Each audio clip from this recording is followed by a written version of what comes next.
नमस्कार साथियों आज की इस वीडियो में हम एसएससी एमटीएस 2024 आपका एग्जाम जो चल रहा है उसको ध्यान में रखते हुए प्रीवियस ईयर्स प्रश्नों को करने वाले हैं। साथियों, जब तक आपके पास समय है, एग्जाम में टाइम है आपके है, ठीक है, तब तक आप जो प्रीवियस ईयर्स के प्रश्न है ना, उन पे ज़्यादा ध्यान दीजिए। प्रीवियस ईयर्स के ऐसे क्वेश्चन जो रिपीटेड हैं, जो हर साल आते हैं, बार बार आते हैं, ठीक है, ऐसे प्रश्नों का अध्ययन करना आपके लिए फायदेमंद हो सकता है। ठीक है, हो नहीं सकता है, फायदेमंद होगा। और इन्हीं बातों को ध्यान में रखते हुए लगातार मैं आपके लिए ऐसे वीडियो ला रहा हूँ। ठीक है, इसलिए वीडियो को सीरियसली लीजिए। ठीक है, हवा में मत चलिए, हवा में बातें नहीं हो रही हैं। ठीक है, चलिए प्रश्नों का सिलसिला शुरू करते हैं, ज्यादा समय न लिया जाए। ठीक है, समय कम है। पहला प्रश्न है कि कौन सा देश चावल उत्पादन में प्रथम है। ठीक है, कौन सा देश चावल उत्पादन में प्रथम है। चावल उत्पादन की बात अगर आएगी तो आपका ध्यान इंडिया के ऊपर चला जाता है। ठीक है, लेकिन चावल उत्पादन की अगर बात की जाए तो चाइना जो है, चाइना क्या है, चावल उत्पादन में पहले नंबर पर है। ठीक है, चीन चावल उत्पादन में दुनिया का सबसे बड़ा देश है। यहाँ अगर बात करें जो है, औसतन हर हेक्टेयर जमीन से 6.5 टन चावल पैदा होता है, जो कि एशिया में सबसे ज्यादा है। ठीक है, चीन हाइब्रिड चावल बनाने वाला दुनिया का पहला देश भी है। ठीक है, चीन के बाद अपने देश भारत का नंबर आता है। ठीक है, भारत चावल का सबसे बड़ा निर्यातक देश भी है। ठीक है, अब चीन और भारत के बाद अगर बात की जाए चावल के मामले की, तो Indonesia, Bangladesh, Vietnam, Thailand, Burma, Philippines, Brazil, Japan, ये ऐसे देश हैं जो चावल के उत्पादन में अग्रणी हैं। ठीक है, अगला प्रश्न है कि नालंदा विश्वविद्यालय की स्थापना किसने की थी। नालंदा विश्वविद्यालय की स्थापना कुमार गुप्त ने की थी। ठीक है, गुप्त वंश के सम्राट कुमार गुप्त, जिनको शक्रदित्य के नाम से जाना जाता है, 5वीं शताब्दी के प्रारंभ में आधुनिक बिहार में 427 ईस्वी में नालंदा विश्वविद्यालय की स्थापना की थी, जो कि 12वीं शताब्दी तक मतलब 600 वर्षों तक चला। ठीक है, देखिए जो फैक्ट बता रहा हूँ ना, ये फैक्ट भी ऐसे ही हवा में बात नहीं कर रहे हैं। इन फैक्ट के ऊपर, इन तथ्यों के ऊपर भी प्रश्न बने हैं, बनते हैं। ठीक है, इसलिए इनको सोच समझ करके इन तथ्यों को आपके सामने रखा जा रहा है। ठीक है, आलतू फालतू बातें नहीं बताई जाती हैं, जो चीजें एग्जाम में आई हुई हैं। अब चूंकि अगर क्वेश्चन बनाऊंगा तो प्रश्नों की संख्या बहुत ज्यादा हो जाएगी, इसीलिए उन बातों को क्या करते हैं, उन प्रश्नों से संबंधित जो क्वेश्चन बनते हैं उनको हम महत्वपूर्ण तथ्यों के रूप में शामिल कर लेते हैं। ठीक है, चलिए अगला प्रश्न है कि फुटबॉल मैच की अवधि कितनी होती है। अब क्रिकेट है, फुटबॉल है, टेनिस है, कबड्डी है, ठीक है, इन सब के ऊपर क्वेश्चन आता ही आता है। तो हम फुटबॉल मैच की बात कर रहे हैं। पहले जो है फुटबॉल मैच की जो अवधि होती है वो है 90 मिनट की। ठीक है, कुल 90 मिनट की अवधि होती है, मतलब 45 मिनट के दो हाफ होते हैं। ठीक है, दोनों हाफ के बीच 15 मिनट का ब्रेक होता है। ठीक, ये ध्यान रखना है आपको। अगला प्रश्न है कि पंडित बिरजू महाराज का संबंध किस नृत्य से है। तो कथक इसका राइट आंसर है। अब देखिए पंडित बिरजू महाराज से और कौन क्वेश्चन बनता है, इनका पूरा नाम पूछा जाता है कि पंडित बिरजू महाराज का पूरा नाम क्या है।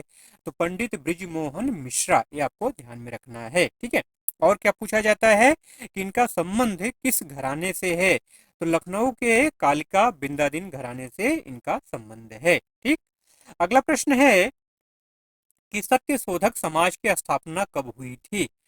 सत्यशोधक समाज की स्थापना 1873 में मुंबई मतलब पुणे महाराष्ट्र में हुई थी। मुंबई नहीं, पुणे महाराष्ट्र में हुई थी, 24 सितंबर 1873 को। ठीक है, अब यहाँ से ज्योतिबा फुले ने इसकी स्थापना की थी।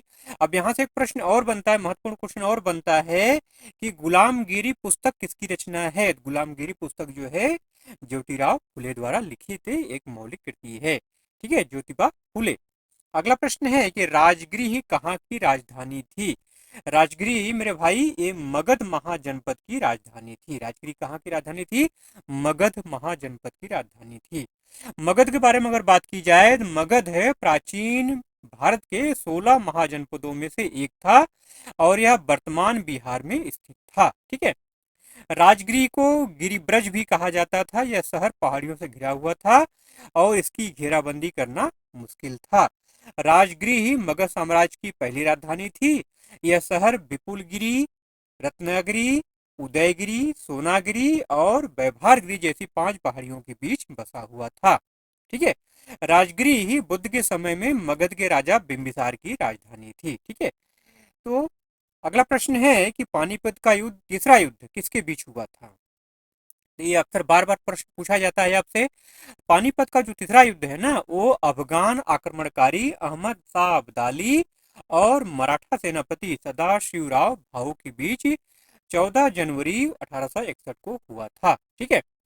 अब आपसे पूछा जाए कि कहाँ हुआ था, तो वर्तमान में जो आपका हरियाणा है ना, यह युद्ध वर्तमान हरियाणा के पानीपत के मैदान में हुआ था। ठीक है। इस युद्ध में अहमद शाह अब्दाली की जीत हुई थी। अगला प्रश्न है कि मिल्खा सिंह की आत्मकथा कौन सी है? ठीक है। आत्मकथा से पुस्तकों से क्वेश्चन निश्चित तौर पे एसएससी एमटीएस में बनते हैं। सारे क्वेश्चन तो एक वीडियो में लेना संभव नहीं है। ठीक है। मिल्खा सिंह की आत्मकथा कौन सी है भैया? The race of my life. ठीक है, ये इसका राइट आंसर है। ठीक है। टेलीग्राम चैनल का लिंक डिस्क्रिप्शन में दिया हुआ है, उसको जरूर से ज्वाइन कर रखिए, वहां पे आपको पीडीएफ मिल जाएगा। ठीक है। जिस वीडियो का पीडीएफ नहीं मिलता है आपको, अगर कमेंट करेंगे तो आप स्पेशली आपके लिए उपलब्ध करा दिया जाएगा। ठीक है। अगला प्रश्न है, बाघ की गुफा कहाँ है? नाम से लगता है जैसे यहाँ बाघ रहते होंगे। ठीक है, लेकिन ये बौद्ध गुफाएं हैं। बाघ की गुफा कहाँ है? एमपी में है, मध्य प्रदेश में है। बाघ की गुफाएं 9 चट्टान कट स्मारकों का एक समूह है। अगर आपसे पूछ लिया जाए कि बाघ की गुफाएं किन स्मारकों का समूह है, तो 9 चट्टान कट स्मारकों का एक समूह है, जो मध्य भारत के मध्य प्रदेश राज्य के धार जिले के बाघ शहर में बिंद की दक्षिणी ढलानों के बीच स्थित है। ठीक है। अगला प्रश्न है कि प्रथम हैंडबॉल टूर्नामेंट कहाँ हुआ था? प्रथम हैंडबॉल टूर्नामेंट 1917 में जर्मनी में हुआ था। ठीक है। ये आधिकारिक मैच था। ठीक है। अब बात करें हैंडबॉल के नियमों को किसने बनाया, तो हैंडबॉल के नियमों को कार्ल सेलेंज ने, मैक्स हाइजर ने और एरिक कोनिंग ने 29 अक्टूबर 1917 को प्रकाशित किया था। इसी वजह से 29 अक्टूबर को हैंडबॉल की जन्मतिथि माना जाता है। ठीक, महत्वपूर्ण बात है ना। हैंडबॉल, अगर आपसे पूछा जाए कि हैंडबॉल कैसा गेम है, कैसा खेल है, तो ये इंडोर गेम्स है। देखिए, इंडोर गेम्स और आउटडोर गेम्स कौन कौन से होते हैं ये आपको जानना चाहिए, क्वेश्चन यहाँ से बनता है। तो हैंडबॉल कैसा गेम है? एक इंडोर गेम है। इसमें 2 टीमें भाग लेती हैं और गेंद को विरोधी टीम के गोल में फेंककर अंक हासिल करने की कोशिश की जाती है। ठीक है। हैंडबॉल का जो मैदान होता है इंडोर साकर मैदान जैसा होता है।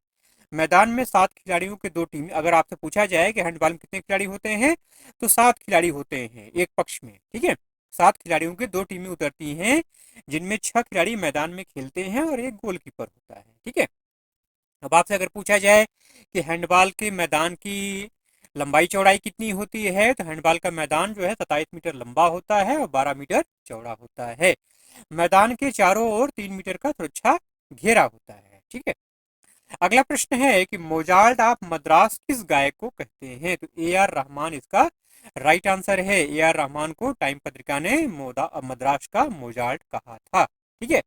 अगला प्रश्न है कि चंद्रयान 3 कब लॉन्च किया गया था? चंद्रयान 3 2023 में, जुलाई 2023 में लॉन्च किया गया था। तो आपसे अगर पूछा जाए कहां से लॉन्च किया गया था, तो सतीश धवन अंतरिक्ष केंद्र, जिसको शॉर्ट फॉर्म में सार बोलते हैं, श्रीहरिकोटा से 14 जुलाई 2023 शुक्रवार को भारतीय समयानुसार दोपहर 2:35 पर इसको लॉन्च किया गया था।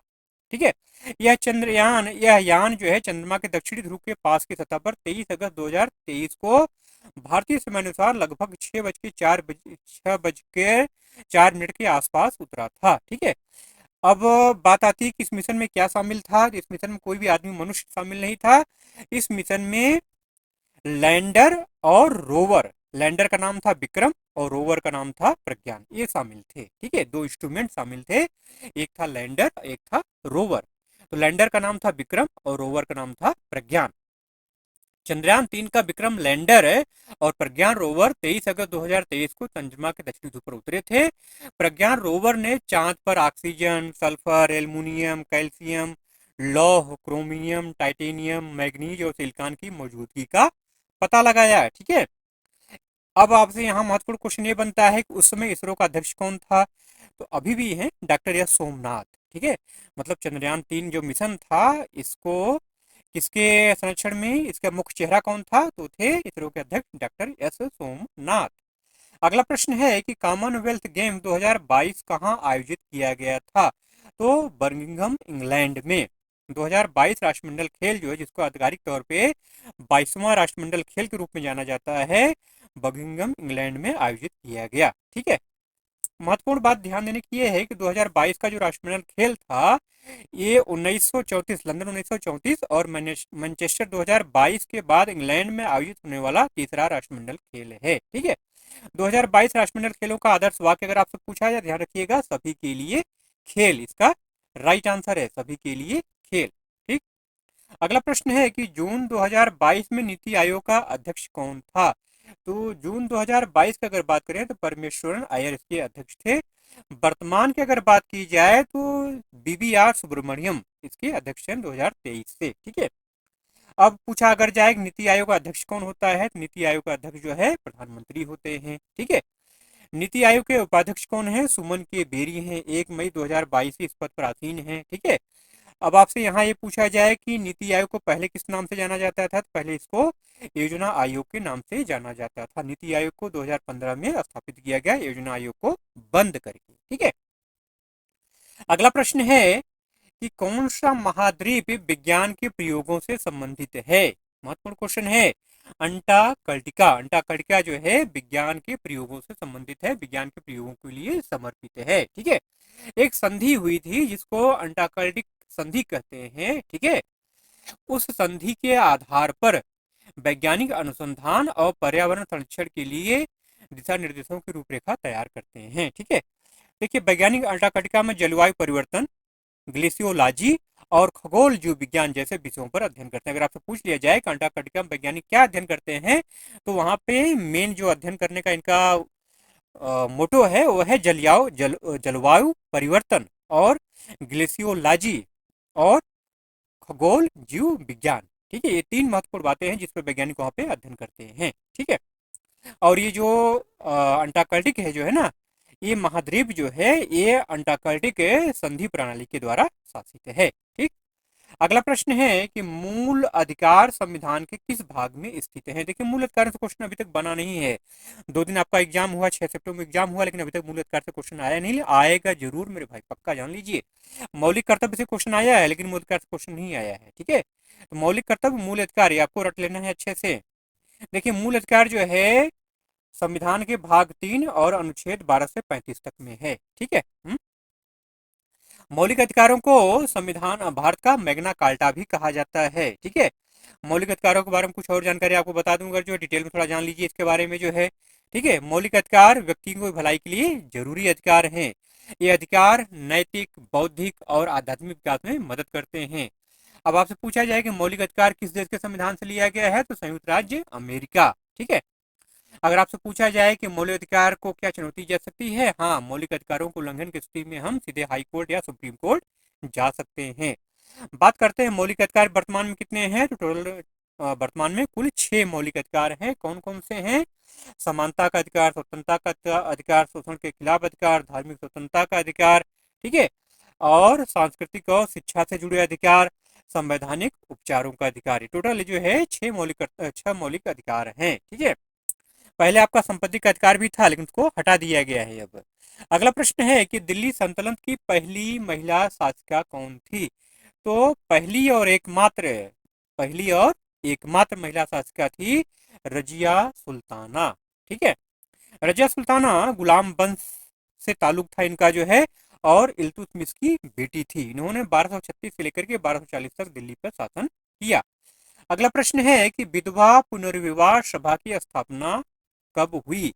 ठीक है, देखिए विधवा पुनर्विवाह सभा की स्थापना की बात तो हम करेंगे जरूर जो है, थोड़ा सा एक क्वेश्चन कंफ्यूजिंग है। क्यों कंफ्यूजिंग है भाई, आपको जो महत्वपूर्ण तथ्य बताएंगे तो वहां से बात समझ में आ जाएगी। ठीक है, मिलते जुलते कई सेंटेंस हैं, मिलते जुलते कई जो है वाक्य हैं जिसको कंफ्यूजन पैदा करते हैं, तो वो आपको आज क्लियर कर देंगे हम आपको। ठीक है, देखिए विधवा पुनर्विवाह संघ या विधवा पुनर्विवाह सभा की अगर बात होगी तो ध्यान रखिएगा 1850।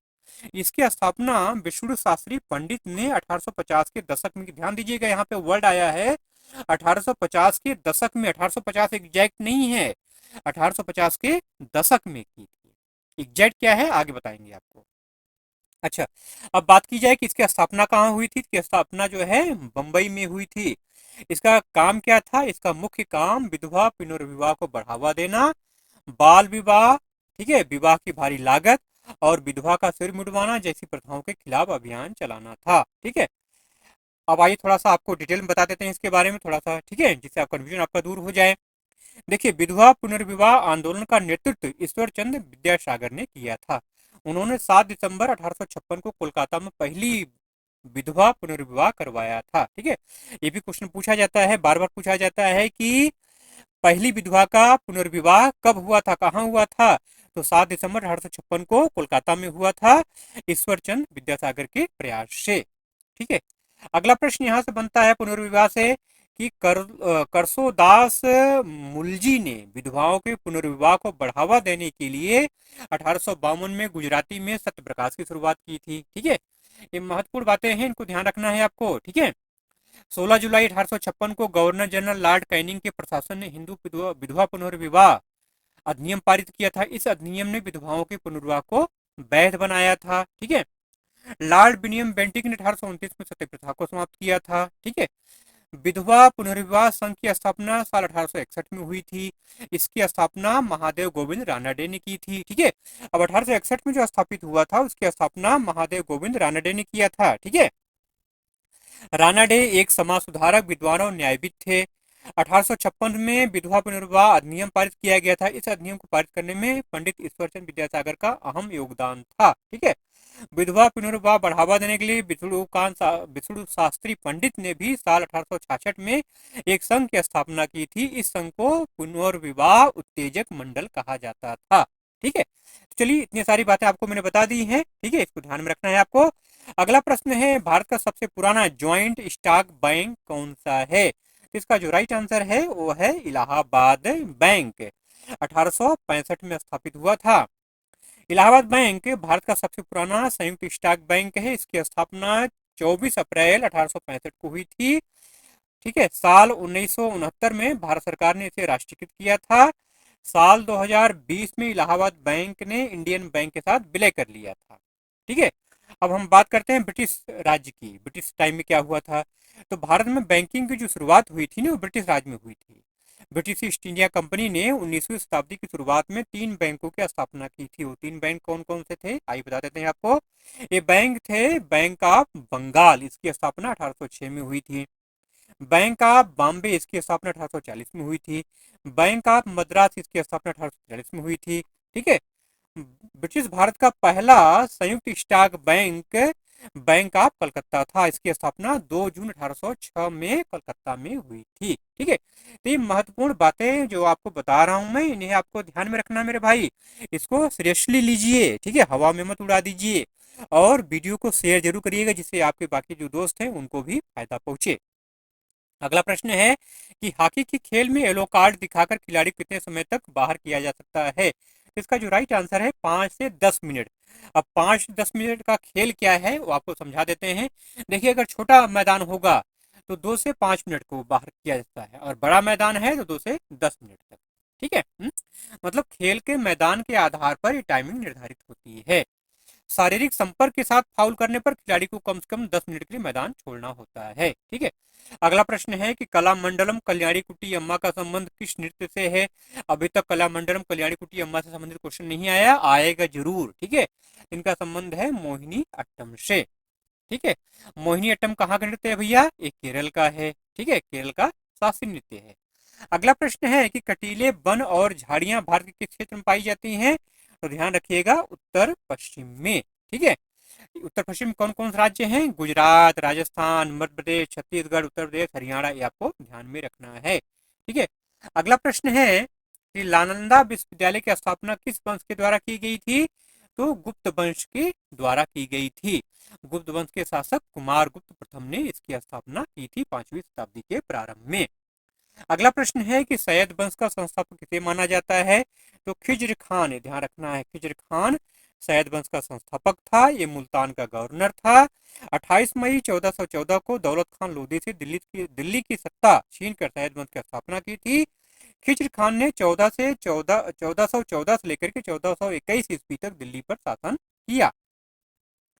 खिज्र खान का डिटेल में अगर बात की जाए तो खिज्र खान ने कोई शाही उपाधि धारण नहीं थी, मतलब उसके पास धारण किया था लेकिन उसके पास कोई शाही उपाधि स्पेशल नहीं थी। ठीक है, उपाधियों से क्वेश्चन निश्चित तौर एग्जाम में आता है। ठीक है, खिज्र खान ने तैमूर के नाम पर रयाते आला और मसनद ए आली की उपाधि का इस्तेमाल किया था। उसने मतलब अपनी कोई उपाधि धारण नहीं की थी। ठीक है, ये ध्यान रखना है आपको। अगला और अंतिम प्रश्न आज का है, स्वतंत्र भारत का अंतिम गवर्नर जनरल कौन था? तो स्वतंत्र भारत ध्यान रखिएगा, स्वतंत्र भारत का अंतिम गवर्नर जनरल थे चक्रवर्ती राजगोपालाचारी। माउंटबेटन नहीं भैया, माउंटबेटन यहाँ आंसर है लेकिन माउंटबेटन आंसर नहीं होगा। ठीक है, कौन है? चक्रवर्ती राजगोपालाचारी। वे भारत के एकमात्र भारतीय गवर्नर जनरल थे। उन्होंने 21 जून 1948 से 26 जनवरी 1950 तक इस पद पर कार्य किया। राजगोपालाचारी को राजा जी के नाम से भी जाना जाता है। ठीक है, अब बात करें माउंटबेटन की, तो भारत के अंतिम ब्रिटिश गवर्नर जनरल थे लॉर्ड माउंटबेटन। शब्दों का थोड़ा सा फेर है मेरे भाई, इसको बारीकी से समझना है आपको। ठीक है, माउंटबेटन कौन थे? ये भारत के अंतिम ब्रिटिश गवर्नर जनरल थे। ठीक है, और भारत की आजादी के समय लॉर्ड माउंटबेटन भारत के वायसराय थे। ठीक है, तो मेरे ख्याल से इतनी सारी बातें आपको क्लियर हो गई होंगी। चलिए इसी के साथ वीडियो का एंड करते हैं। ठीक है, वीडियो अगर अच्छा लगा हो तो जाते जाते एक लाइक जरूर से कर दीजिएगा, और चैनल पर अगर नए हैं मेरे भाई तो सब्सक्राइब करके बेल आइकन जरूर से प्रेस कर लीजिएगा, तभी आपको नोटिफिकेशन मिलेगा। ठीक है, पूरा वीडियो आपने देखा इसके लिए आपका बहुत बहुत धन्यवाद। चलिए मिलते हैं ऐसे ही कंटेंट के साथ अगले वीडियो में, तब तक के लिए जय हिंद।